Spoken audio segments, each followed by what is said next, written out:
Hello friends, welcome to Pimpadkar academy और मैं हूं हर्षा पिंपड़कर। तो आज के इस वीडियो लेक्चर में हम डिस्कस कर रहे हैं रेने डेकार्त जी को। जी हाँ, रेने डेकार्त जी यानी बुद्धिवादी दार्शनिक है। ये बुद्धिवादी दार्शनिक कहा जाता है इन्हें। और बुद्धिवादी दार्शनिक होने के बाद भी ये क्या है, आधुनिक दर्शन प्रणाली के पिता कहा जाता है। पिता यानी क्या होते हैं, जनक। जी हाँ, जो विधि को उत्पन्न करते हैं वही है, क्योंकि रेने डेकार्त ने सर्वप्रथम दर्शन के क्षेत्र में वैज्ञानिक प्रणाली को जन्म दिया है और इसीलिए इन्हें आधुनिक दर्शन के पिता कहा जाते हैं। वो कहते हैं कि जो भी ध्यान होना चाहिए, जो भी हम ध्यान सत्य मानते हैं, वो क्या चाहिए, वैज्ञानिक तरीके से उसके क्या होना चाहिए, हमें प्रूफ करना चाहिए। ने डेकार्त की ध्यान जो दार्शनिक पद्धति गणितीय ज्योमेट्री विधि से ये प्रभावित थे, इसलिए उन्होंने गणितीय तर्क वाक्यों को ध्यान के प्रतिमान के रूप में इन्होंने स्वीकार किया है। क्योंकि डेकार्त जी का कहना था कि किसी भी विषय को तब तक सत्य न मानना चाहिए जब तक परीक्षा उसकी न हो, यानी सत्य के निश्चित हो जाने पर ही हम उसे क्या मानेंगे, ट्रूथ मानेंगे, यानी सत्य मानेंगे। इसीलिए डेकार्त जी ने के पद्धति का प्रयोग ध्यान के किसी भी क्षेत्र में किया जा सकता है। जी हाँ, जो भी ध्यान का क्षेत्र वो किसी भी पद्धति में किया जाना चाहिए।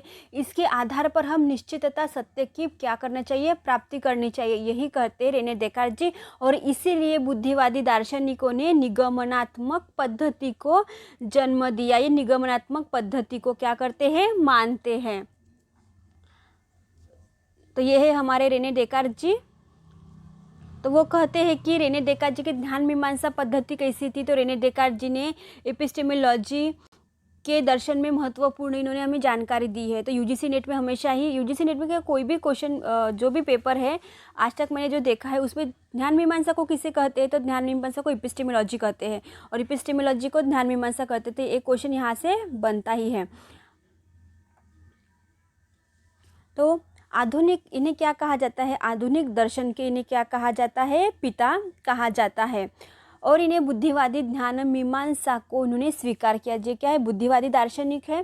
वो कहते हैं कि ध्यान मीमांसा को अगर स्वीकार करना है तो बुद्धिवादी दर्शन में 3 गुण होने आवश्यक है। वो क्या है, एक है अनिवार्यता यानी नेसेसरी होनी चाहिए, सेकंड है सार्वभौमिक यानी यूनिवर्सल होना चाहिए, और थर्ड है निश्चित यानी सर्टन ध्यान होना चाहिए। जो भी ध्यान यानी नॉलेज की हम जब खोज करते हैं तो ये 3 ध्यान के बेस है, अनिवार्य, सार्वभौम और निश्चित। तो ये जो 3 ध्यान की जो पातड़ी जो लेवल है, तो हमें रेने डेकार्त जी ने पहले बताया था कि नहीं, तो इससे पहले 2 दार्शनिक ऐसे हुए जिन्होंने इम्पीरिकल नॉलेज को यानी ध्यान मीमांसा को, एपिस्टेमोलॉजी को, ध्यान मीमांसा को प्रस्तुत किया था, और वो है बेकन, फ्रांसिस बेकन और हॉब्स। इन्होंने अनुभव केंद्रित इम्पीरिकल ध्यान मीमांसा को प्रस्तुत किया है। इन्हीं के बेस पर डेकार्त जी ने अपनी ध्यान मीमांसा की यहाँ पे खोज की है। तो फ्रांसिस बेकन कहते हैं कि दार्शनिकों को मधुमक्खी के समान ध्यान एकत्र करना चाहिए, न कि मकड़ी के समान अपने ही भीतर क्या करने से कल्पनाएं प्रस्तुत करनी चाहिए। ऐसे ये कथन किसका है, फ्रांसिस बेकन जी का। फिर है हॉब्स, वो कहते हैं कि ध्यान सिर्फ विशेष का होना चाहिए, पर्टिकुलर का होना चाहिए, यानी सामान्य, यूनिवर्सल है, अमूर्त है, एब्स्ट्रैक्ट है और पारलौकिक सत्ता को ये क्या करते नहीं है, स्वीकार नहीं किया जा सकता। तो वो क्या होना चाहिए, जो भी ध्यान है वो क्या होना चाहिए, सिर्फ विशेष होना चाहिए, पर्टिकुलर होना चाहिए। तो उसमें ध्यान मीमांसा के उन्होंने 3 स्तर बताए रेने डेकार्त जी। तो वो कहते हैं प्रतिमान, यहाँ पे मोह है, वो कहते हैं कि प्रतिमान ध्यान होना चाहिए, सेकंड है निर्देशनात्मक ध्यान होना चाहिए, और थर्ड है इंद्रिक ध्यान होना चाहिए। तो ये ध्यान के कितने हैं, 3 लेवल हमें रेने डेकार्त जी ने बताए हैं। तो इनकी पृष्ठभूमि पर रेने डेकार्त का आगमन हुआ था, जिसका जो दावा करते हैं कि ध्यान की पहचान उनके निश्चित तथ्यात्मक से ही होती है और निश्चित तथा वस्तुनिष्ठ ध्यान अनुभव से ही होता है, अनुभव से नहीं होता। तो ये क्या हमारे बुद्धि से होता है। ये कौन कहते हैं, रेने डेकार्त जी कहते हैं। तो फर्स्ट है प्रतिमान, प्रतिमान ध्यान, जो आत्मा के साक्षात प्रत्यक्ष या प्रतिमान से प्राप्त होता है, जिसमें सामान्य प्रत्यक्ष इंद्रिया पर आधारित होती है। ये तो फर्स्ट तो इंद्रिय पर आधारित होती है। सेकंड है हमें स्वयं सिद्धियों का ज्ञान प्राप्त होता है इससे। और थर्ड है अगर निर्देशनात्मक ध्यान की विधि होंगी, इसमें क्या होनी चाहिए, प्रतिमान ध्यान किससे पहचाने जाते हैं, इसमें इंद्रिया पर आधारित होनी चाहिए, इंद्रिय पर। सेकेंड है स्वयं सिद्धियाँ होनी चाहिए और थर्ड है निर्देशनात्मक ध्यान यहाँ पे होना चाहिए। उसी को क्या कहा जाता है, प्रतिमान ध्यान कहा जाता है। सेकंड है निर्देशनात्मक ध्यान किसे कहा जाता है, जिससे बुद्धि के नियमों से सही प्रयोग हो। इसमें क्या होने चाहिए, नियम हो। जैसे 3 + अगर 4 किया जाए तो ये क्या होने वाला है, 7 ही होने वाला है, 9 तो होने वाला है नहीं। जैसे कि 5 + अगर 2 कहे तो ये क्या होने वाले हैं, 7 होने वाले हैं। तो ये जो निश्चित ध्यान है जो गणितीय तर्क पर आधारित है, निर्देशनात्मक है, निगमन की पद्धति पर ये जो उन्होंने नियमों का पूर्णतः पालन किया है, वही क्या है, हमारा ध्यान है। वो क्या करते हैं, बुद्धि से निगमनात्मक नियमों का पूर्णतः इसे क्या होना चाहिए, पालन किया जाना चाहिए। उसी को हम क्या मानेंगे, निर्देशनात्मक ध्यान हम इन्हें मानेंगे। थर्ड है इंद्रिय ध्यान, सेंसेशनल नॉलेज, जिसकी प्राप्ति हमें इंद्रियों से होती है और यह ध्यान व्यावहारिक जीवन में तो उपयोगी है, किंतु इनकी निश्चितता हमेशा क्या होनी चाहिए, संदिग्ध रहती है।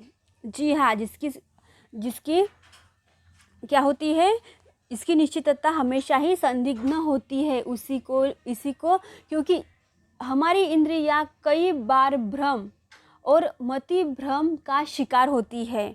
जी हाँ, जब हम किसी वस्तु को देखते हैं तो हमें क्या अगर अंधार है एक खोली में, तो हम उस पे रस्सी को हम क्या मान लेंगे, सांप यानी सर्प मान लेंगे, है कि नहीं।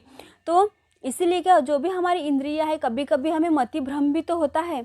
तो इसीलिए देकार्त का जो भी आदर्श बुद्धिवादी है और बुद्धिवादी ध्यान मीमांसा को ये क्या करते हैं, एक आदर्श गणित के रूप में ये मान्यता देते हैं यहाँ पे।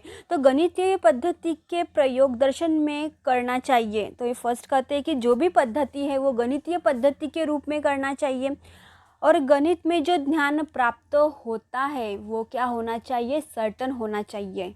वह पूर्णता निश्चित हो सकता है किंतु वास्तविक नहीं हो सकता। लेकिन दार्शनिक का या तत्वमीमांसा में यह ध्यान प्राप्त करना है जो वास्तव भी हो। और इसी समस्या ने डेकार्त की दार्शनिक प्रणाली को जन्म दिया है। अर्थात अगर ये दार्शनिक प्रणाली को जन्म देते तो ये किस में आता है, तो संशय विधि यानी मेथड ऑफ डाउट में आता है। तो ये जो दार्शनिक पद्धति जो एपिस्टेमोलॉजी उन्होंने कही है तो वो किस में आता है, संशय विधि में आता है। तो इसीलिए हमें डेकार्त जी की ध्यान मीमांसा पद्धति को भी क्या करना चाहिए, महत्वपूर्ण मानना चाहिए। वो कहते हैं कि जो भी प्रतिमान है, जो भी प्रतिमान बुद्धि क्या है, स्वाभाविक प्रकाश, ये जो है रहस्यात्मक है, वह स्वतः सिद्ध सत्य है। इसके द्वारा प्राप्त सत्य असंदिग्ध होते हैं, उन पर किसी भी प्रकार का संदेह नहीं किया जाना चाहिए। किसमें, प्रतिमा ध्यान में, ये कहते हैं। तो आज के इस वीडियो लेक्चर में हमने डिस्कस किया फ्रेंड्स रेने डेकार्त जी की ध्यान मीमांसीय पद्धति एपिस्टेमोलॉजी। उन्होंने ध्यान के 3 स्तर बताए हैं। वो है अनिवार्य यानी नेसेसरी ध्यान होना चाहिए, सार्वभौमिक होना चाहिए, यूनिवर्सल होना चाहिए और निश्चित ध्यान होना चाहिए। तो रेने डेकार्त जिसके पहले भी जो दार्शनिक अनुभव केंद्रित इंपेरिकल ध्यान मीमांसा को प्रस्तुत कर चुके हैं, वो है फ्रांसिस बेकन और वो है हॉब्स। तो फिर बेकन जी कहते हैं कि उनके ये महत्वपूर्ण कथन है और उनका ये वाक्य भी है कि जो भी दार्शनिक है तो वो उन्हें क्या चाहिए, जो भी अपना ध्यान प्रस्तुत करते हैं तो मधुमक्खी की तरह करना चाहिए। जो भी समान ध्यान प्राप्त करना चाहिए मधुमक्खी के समान करना चाहिए, न कि मकड़ी के जाल में अड़क कर अपनी कल्पनाएं प्रस्तुत करनी चाहिए जिसमें कोई नॉलेज भी नहीं हो। तो हॉब्स कहते हैं कि जो भी ध्यान होना चाहिए वो विशेष यानी पर्टिकुलर ध्यान होना चाहिए, न कि सामान्य होना चाहिए, अमूर्त होना चाहिए, जिसमें कोई भी तथ्य नहीं है, ऐसा ध्यान हमें नहीं होना चाहिए। जो कौन कहते हैं, हॉब्स कहते हैं। तो उसमें सिर्फ विशेष यानी पर्टिकुलर की ये भी बात करते हैं। वे डेकार्त जी कहते हैं कि ध्यान के 3 स्तर होने चाहिए, एक है प्रतिमान ध्यान, निर्देशनात्मक ध्यान और इंद्रिय ध्यान। तो इस वीडियो लेक्चर में हमने महत्वपूर्ण रेने डेकार्ड जी की ध्यान मीमांसा प्रस्तुत की है friends. Thank you for watching my video friends.